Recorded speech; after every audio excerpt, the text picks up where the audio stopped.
real estate is a hot topic. Everybody's talking about it. Interest rates. The Federal Reserve just recently said they're going to keep interest rates steady. We got an inverted interest rate curve, inverted curve, yield curve. I'm sorry, that's what it is. Inverted yield curve, meaning short-term interest rates are going to be high, long-term interest rates are possibly going to be low. Means it's going to look something like that, per se. So everybody's talking about it, man. Houses around the country has gotten more expensive. We've seen the prices of houses kind of cool off and come down a little bit, but that's how to do with interest rates. Some people saying they're getting 6, 7, 8%. It's like Pandora's box. You wake up every day and you don't know what's going to happen. On top of that, we're seeing WeWork just filed bankruptcy from its glorious days of $47 billion that it was, IPO'd at, right? So now you're looking at WeWork today, just disappeared, as more and more people are not staying at home, starting at home businesses. Like me, for example, I run my firm from my house. That was kind of unheard of 20, 30 years ago. The first thing people did was find a place. Now we see that all changed. But also, we got to look at it. Are interest rates even really that high? When we look back 20, 30 years, we've gotten so used to that 1, 2, 3% interest rate that now when we see 6 and 7, everybody's about to have a heart attack. But in this market, so much has happened. We heard so many cliches. Some people say, marry the price and date the interest rates. I heard all type of people say things. But today, I brought in loan officer. He's out of Hawaii himself, but he's in Georgia currently, and we're going to talk about this today. So, ladies and gentlemen, if you haven't done so already, please go ahead and make sure you hit that like, subscribe, comment, and share button, and tune in and stay tuned here to the Prince of Investment. Let me bring in my guest, Mr. Shawn Sutton. How you doing today, sir? I'm doing great, Prince. How are you doing today? I'm doing better than the Atlanta Falcons, but we're not going to bring up that conversation. So now I Oh, gotta ask you this question here, right? Uh, when you look at this real estate market now, do you think it's more? Are we still in the buyer's market, or are we in the seller's market with these current interest rates? well, I think right now it's still a little mixture of both. When I say that, I mean it's obviously advantageous if you're a seller right now because what makes this market very unique is the simple fact that you got interest rates that are climbing just as much as equity in the homes. From a buyer's perspective, you're actually able to leverage a little bit because once you're out there on the market, when you get ready to put into your offer and things of that nature, if there is a seller who just happens to be asking for a little bit more than what the market demands, or again, high interest rates, high prices, sometimes leads for your home to be a little stagnant. And again, they're already accumulated a lot of equity, more than would ever would have thought in these last couple of years.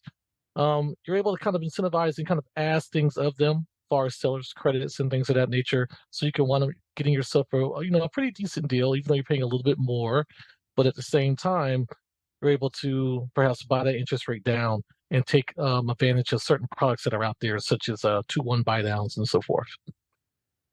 2-1 buy downs. Can you explain what you mean by that? So, far as the 2-1 buy down, I think it's a pretty good product out there to help assist not only the seller sell their home, but also for a buyer to pretty much achieve that home ownership dream and make it a little bit more affordable, especially in this market. So essentially, let's say, for instance, an individual comes to me and they're looking for a loan, right? So I offer this product a 2-1 buy down, it's a temporary buy down. So what they'll do is that they will apply for a loan, and based off the current market, they will be approved at the current rate, right? So let's say it's 6%. So what that 2-1 buy down does, and it's actually pretty neat. So for those next 2 years there, so you got your first year is going to decrease by 2%. And then by the second year, it'll decrease again by 1%. So you'll look at um, your first year you're going into it, it'll be 4%, then followed by a 5%. And then from year 3 through 30, it'll go back to the 6%. So a product like that makes home ownership a little bit more affordable. Now, the caveat to that will be, again, qualifying again at the high point, you know where you're going to be at, so there's no surprise in that. But the money that you're saving per month is going to be tallied and totaled together, and that's going to be part of the concession that needs to be paid by the seller. So it's an agreement on both halves. So when you look at that in totality, it's advantageous for a seller whose home is probably stuck on the market for a little bit, And that's a way to kind of entice to get folks in. From a buyer's perspective, if you know of it and you have a loan officer who's talking to you about that and kind of making you aware of it, it's something you can bring up to say like, hey, I have a proposition for you. I've heard about this 2-1 buy down product. It helps me out, helps boost your house. Let's look at this avenue here. It's a way it's affordable for me and it gets you to where you can enjoy all the equity that you just gained and you can move on to wherever you're going to go. So pretty good product that's out there. Okay, now the seller, a seller on a 2-1 buy down, it has nothing to do with them, right? They don't have to give up anything like that. Am I is that correct on my end? So with the seller's going to pay you concessions on that. So if you look at what you're saving per year, the difference in the payment, right? So at 6%, your payment is, let's say it's 4,000, and you're going to go down to the 4%, which is saving you, let's say it's 3,000. So that $1,000, you're going to save that throughout the year or whatnot. You're going to tally that up. So that's what they're going to be paying in the concession. So whatever the difference that they're going to be saving is what they're going to add together for the first year and second year, and they're going to combine those two totals, and that's what they're going to pay in a seller's concession for you to be able to use that product. Oh, so the seller pretty much has to pay that Hmm. difference in interest rates in order to get rid of their property. Correct. They're going to pay the difference in what you're going to be saving potentially by using that product. Which, in the grand scheme of things, especially in the Hawaiian market, you're gaining so much in equity. That's a small drop in the bucket compared to, let's say, just flat out giving someone, say, $30,000 in seller's credit or $20,000 in seller's credit. If you have a $680,000 home or $700,000 home, you're probably already your concession would be on that for a 2-1 buy down, maybe in a neighborhood of like $16,000, $17,000. So it could actually wind up saving you money when you think about it, if you know what the numbers look like. And that's something that whoever you're selling your home to, or if you're just inquisitive and you ask a loan officer, you can find out what that number is. Your seller's agent can be able to assist you with that, your real estate agent, and kind of give you a little avenue. So that's something to kind of sweeten the pot there a little bit and get your property off the market. Okay. So you're essentially saying that, hey, instead of coming down the price, instead of coming, let's say my house is for $700,000, instead of coming down the price by 50,000, I can just use, hey, I'm going to give you 30,000 to cover the 2-1 buy down to, I guess keep some of that equity and to motivate someone to want to move in to say, hey, my first 2 years, I have the house at a discount. Am I correct on that? You are correct on that. It's a great way to not have to bring down the price of your home if you're looking for a target goal of what you want to sell your home for and what you want your proceeds to be. It's a great way to maintain that asking price. Hmm. Okay. Now, when you look at these ARMs, these adjustable rate mortgages, right, where interest rates can, I think it adjusts every year or whatever, right? So we're looking at right now, since we're in the interest rates are inverted right now, and you're seeing people say short-term interest rates will be high, but long-term interest rates will be low. So could it be a way to like, hey, I could take these high interest rates now, then cut them down? How do you feel about going into this market now with ARMs, adjustable rate mortgages? Well, I think when it comes down to arms, as long as the buyer is educated on exactly what that arm is and what it's capable of and what it's going to do in the future.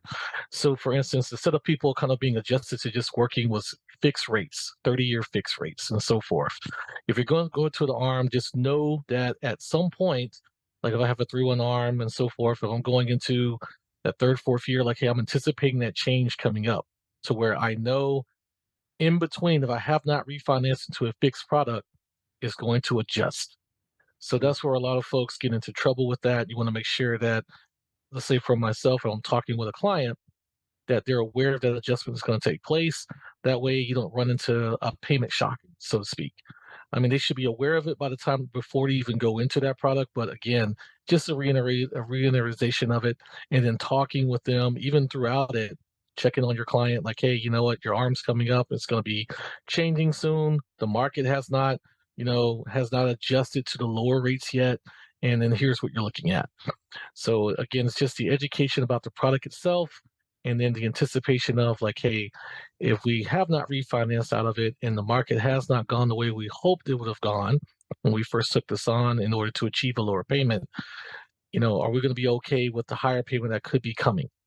So that's something whenever it comes down to adjustable rates and adjustable loans like that, um, makes those very advantageous, but also a little bit, just be cautious when you do those as well. Okay. Now, how long does that arm stay on? Is it only good for three? Is it every 3 months you get a new interest rate? Every year you get an interest rate? How does that thing go? So no, I mean, they come into a very variety of ways there. So you have like a 3-1 arm, a 5-1 arm, and so forth. So what it is that when it gets down to that final year, to like your let's say you got the first 3 years to which you're adjusted for a 3-1 arm. On that fourth year, you're going to be open to a market adjustment. So that's what you have to be. The anticipation is going to be set for.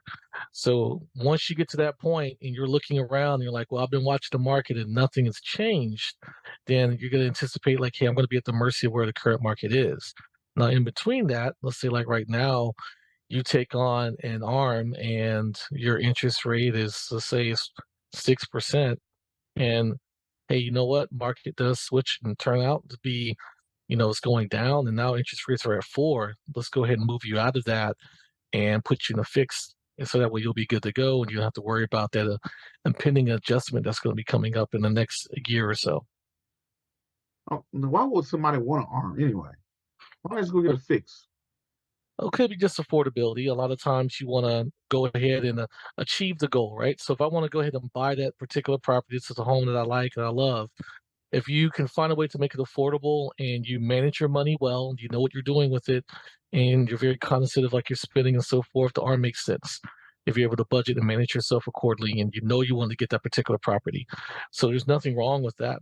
It's just the thought of just being mindful moving forward and just knowing that, hey, it's not fixed, it is adjustable, and that we're subject to having it adjust at the end of that time period. Okay. Now, looking across the real estate market now, what do you think is some opportunities? You think it's more opportunities on the seller side or the buyer side? With everybody's kind of feel like everybody's at a stalemate where everybody's looking at each other. What do you see some opportunities right now in the real estate market? Well, I think there's opportunities on both sides of it. I mean, especially coming from the seller side, if you're a previous homeowner who's had your property for some time and you know that this is like internal planning. So if you know you're looking to retire somewhere, or maybe you're looking to invest, you just gained a lot of equity. So maybe you're looking at doing a cash out refinance. Maybe you're looking at selling your home and being able to make that move and go to the mainland. That's going to be advantageous for you. If you're a buyer that's out there, because the market is the way it is, if I'm someone who's like, hey, I have a home, I've sold my home, I'm sitting on some cash, or whatever the case may be, because higher interest rates have made some buyers a little squeamish and they're staying off the market, you're able to kind of go out there and make purchases on homes without too much competition, you know? So that's where it becomes more advantageous on the buyer side, I believe. Okay. Now, look, as I previously said, just want to get your take on this. We work, once prominent, $47 billion. It was like this virtual, work, moving, floating workplace of a company filed bankruptcy, right? Mhm. And you're seeing more woes go into the commercial real estate market, right? What do you think of, as you see in office space and things like that happen? How do you feel about the that commercial real estate market? You think it's an opportunity? What do you think is going to happen to all these big office buildings? Hmm. It's gonna be real sketchy, kind of touch and go. Because what do we learn coming out of the pandemic is that people can work from home. You have combination of higher interest rates coming into effect for those who are looking to get those commercial space and big office buildings and so forth. Even for those who already previously had them. I mean, a lot of your workforce went home. You want those folks to return because, hey, I've rented out this huge building and then there's no one in it. So that's kind of run into that issue. And then what also took place? I mean, we had a lot of people who left the workforce and didn't come back to the workforce. So Mhm. that's also affecting it too. So if you start to go out there and look at possibly getting these big workspaces, you got to have people to fill it. It has to be, what are we getting out of this? Can we save money? Do we really need a brick and mortar? So I just think that when COVID took place, when we went through the pandemic, I think there was a shift in the change of ideologies. You have some companies that, hey, we already pay for this space. We need people to come back. But a lot of folks, as you can see, or you're experiencing now, are staying at home. So a lot of companies now are trying to shed that stuff and like, hey, you know what? We're saving money anyway by not having that space operational or not renewing that lease. So they're kind of out of it. So Mhm. it could be it could be expansion there ideas for those who are looking to grow a little bit. But as far as the large companies who got those big large spaces, you might see those kind of die down and be sitting out there for a little while. What do you think is going to happen to these spaces, these big office buildings, and these big, once prominent? I mean, that was the thing. Everybody wanted the corner office in the sky, and that was like the thing to do. Now you're seeing it change. You're seeing people on more Zoom calls, people doing what we're doing. What's going to happen to these spaces? What can you see them turn into? Who could take advantage of those? Well, I think when you have spaces like that, I guess the first thing kind of comes to my mind is just the utilization of the building. So, I mean, what could have been earmarked for commercial, maybe you make it into something that's residential. Maybe you turn it into something that's more recreational. It just depends on your thought, your dream, and how you want to change the space. Because it happens all the time where you see commercial spaces or old buildings or things like that get retrofitted, get turned into a residential space or some sort of different business that might be geared towards entertainment and so forth. Mhm. Or it might just get spliced up to where it's, you know what, maybe this whole section here from floor, I don't know, 1 through 30 might have been all business. Maybe that gets cut in half and it gets spliced into something else. So just have to be real creative on how they want to utilize that entire space for whatever business they want to attract to go in there. But they definitely gonna have to think outside of the box to get those spaces filled. Yeah, I think it's only open for residential, maybe old hotels turn into maybe some apartment complexes or Mhm. leisure, maybe bowling alleys or something like that that I could see people may happen, but something would happen with them. I don't know, but somebody would come along, the economy will fix itself. So I don't really know. I know it's kind of like the probably the lowest point that I see in the real estate market itself. So now going forward, as you look into the residential spaces, is this a time for like how do you feel about the renter market going up too? You got renting prices going up along with mortgage prices. How do you feel about that? Because people are saying, hey, we are having, you're seeing some people, hey, I want to get into a house because even though the mortgage rates are going up, you're seeing people who rent their properties, they can get more for their rent now. So in return, because let's say the average mortgage is $3,000 and the renter's market is $2,000, those renters they could raise the price on them because they really can't afford to have a mortgage, but they're barely affording rent. I'm kind of noticing that. How do you feel about that whole? What would that lead to? I figure something's going to happen, but I don't know what it is. Well, when it comes down to the rental space, it's very unique in that you are starting to see the renting prices go up to where they're either, well, I'll say it like this: when it first started out, it looked pretty good on paper, especially when the mortgage rates first went up and those rental prices had not yet adjusted. So you had that market of folks out there who was like, hey, it's just easier to go out here and rent. Also, too, it depends on lifestyles. There's some Americans out there who just don't want to be homeowners. You got some that prefer that kind of, touch and go type of lifestyle where it's like, hey, I'll just go rent. And then when it's time to move or it's time to go someplace, I can just close out and then there I go. But as things start to adjust and you start to see the renters market kind of react to everything or they're going off the market value, like, hey, if this person over here is, we were renting 2,500 last year, but now we're going to 3,000 or 3,200. Your current occupant there, that they might have been already maxed out. So now they're looking at that going like, wow, now what do I do?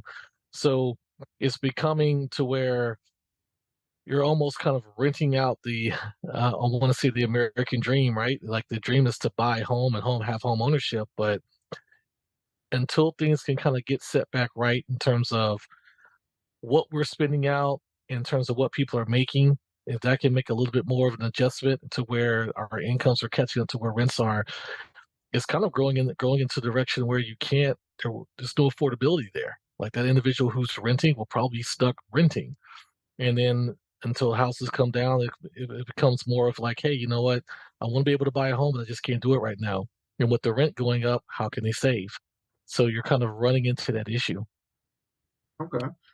Now, is there anything out there that we're missing? Like, something that's going on in the real estate market that you've seen, some opportunities that people are not talking about? Is there anything you've seen out there in that residential space in that in the real estate industry? I think the biggest thing is just the education, like reaching out if you're curious about homes and I mean, not just homes, but wanting to purchase a home. Calling an individual like myself, speaking to your loan officer, speaking to local loan officers, learning what products are out there that can assist. So when things go bad, as we perceive, like as rates go up and things of that nature, the banks and lenders, yes, they do tighten up in terms of certain requirements, but they also loosen up at times too. So it's just a matter of staying on top of things and asking those pertinent questions, see what programs are out there. I mentioned about a 2-1 buy down. At some cases, even on the conventional, they go to 1% as far as down payments. I mean, they adjust things to make it to where we're going to do what we can to try to get people, into those homes and so forth. They may even drop FICO score. They may allow certain things from a self-employed standpoint. Depending on what your situation is, there's probably a product out there that's either been introduced or been modified to where it's allowing more people to be able to use like banks money to go out and purchase a home. So it's just getting always trying to stay abreast of what's going on out there in terms of from a lending aspect or a loan that you can attain. Now, I saw something out there that the FHA put out there. Don't quote me on this, but I think it was like 5% or whatever, where you could buy multi-families that were out there. When you look at Fannie Mac, I think they was giving out loans. But I'm also saying that people are saying that the renters market is a little saturated. That is, from an investor standpoint, hey, I want to buy a rental property, buy a property, rent it out, whatever. How do you feel about that whole construct as an investor standpoint? I want to buy a property and rent it out right now. With this current renters market, I think it's getting a little saturated at the time. Well, it could be. I mean, and that's only due to the fact of again, you don't have that many home buyers out there. And then what do they do to try to I guess that kind of fed into that is the fact that inventory is a little low too, right? New builds are not as frequent as they were 10 years ago. So that's kind of one of the things that are kind of feeding into this too, is the fact that you got high interest rates along with rising equity in homes and how and prices and so forth. Is don't have a lot of new builds out there. There, you got more Americans that need houses than there are houses to go into, right? Mm, In terms of the saturated renters market, there's some other factors that kind of play into that. I know you probably have heard of this where you have now corporations that go out, they're buying up homes and they're kind of getting into that space where it's like, well, hey, if no one's buying this neighborhood, they've already built like let's say 20 new homes in here. Why don't we buy it? We take it, we make it into rental properties, and now you have these residential companies who are going out and they're kind of in their own little way. I'm going to say controlling the market because they're not relatively the largest percentage of like the folks that own the rentals, but in some cases they could be a driving factor of like, hey, why the rents are going up, if that makes sense. Like okay. far and large, it's going to be more private owners that own properties around America that own more of the rental space, and they're all attributing to why rents are going up. But yes, in a sense, it's being more saturated because the rents is they look cheaper, right? And that's where people are going to. So as they get into that space from an investment standpoint, I mean, it looks pretty good right now because the demand is there. It's definitely there. That's why you see these corporations and stuff going into it, along with folks who are going out and buying different properties and wanting to rent those out because no one's wanting to buy the new homes either. So very interesting in terms of that. Okay. Now, is there anything that we forgot about that we left off that you want to hit on? I think I think weathering the storm, if Hmm. anything, just know that if you were to ask, is it a good time to buy homes? I say when you're ready to buy a home, buy a home. But even in this market here, of course, he's like, well, of course he's going to say that he's a lender, right? He's trying to get people into homes. My job is not to sell them. I want to be able to get you into a home, but I'm always a big believer in, again, that American dream and home ownership and what it can do for an individual's family and wealth and so forth and prosperity. Like you want everyone to be able to achieve that dream. So with that being said, just the preparation for it, just make sure that you have yourself together in terms of knowing what your credit is like, having it in a good space. And then if you have not done that, then keep working towards that. Working on just putting back a little bit in terms of savings and so forth, and being ready if you are in fact waiting for those interest rates to go down or some um, prices of homes to go down depending on what market that you're in, so that way you can move into that. Because a lot of people who are renting, it doesn't necessarily mean they're going to rent forever. They're probably just waiting, sitting there in a holding pattern, and they don't want to go out and be able to purchase a home. So I think that's one of the biggest things as far as touching on is just preparation. Just be ready. Still keep that mindset of wanting to buy a home. I think that's key. And then, we're back here and we wait anxiously for interest rates to go down and home values to go down, or home prices to go down, I should say. Now, this market, you said that I'm assuming that that whole refinance market has kind of dried up. Mhm. Is that refinance market is cold now, or how is it looking right now? Well, if you're just looking for, let's say you have a government loan, like a VA loan, Mhm. um, yeah, you're not going to see too many like interest rate reduction refinance loans. Just a straight interest rate drop. But for folks who have equity and they're wanting to do special projects, renovations, things of that nature, there's still cash out refinances that are taking place, but you have to keep in mind a lot of that equity, yes, they have it and it's sitting there and it looks so enticing, but they were able to refinance 2, 3 years ago, and that's looking really nice too when you're looking at an interest rate that's maybe high twos. I mean, high twos, low threes. And in order to take that money out, now my cash out refinance yes, I'll get my 100 grand or 200 grand, but my interest rate's going to go up to maybe 4.5 or 5%. I quote those because typically, if you're taking that much money, you should buy your rate down, right? So you're not Mhm. going to take like a 6 or 7%. But yes, that's it's definitely has cooled off a bit, and then it's pretty much like cherry picking on what you have going on if you're already a homeowner. And I think those cash out refinances for people who are just looking to take money out or do renovations is what you're most likely what you're seeing. Okay. Well, how can people get in contact with you to hear more, see more from Oh, you? they How can can they get in always go to my contact with website, ShawnSuttonMortgages.com, and then you can always direct call, right? Area code 229-630-5429. you? Okay. All right. There you have it. Shawn Sutton, thank you for coming on. All right, thank you for having me.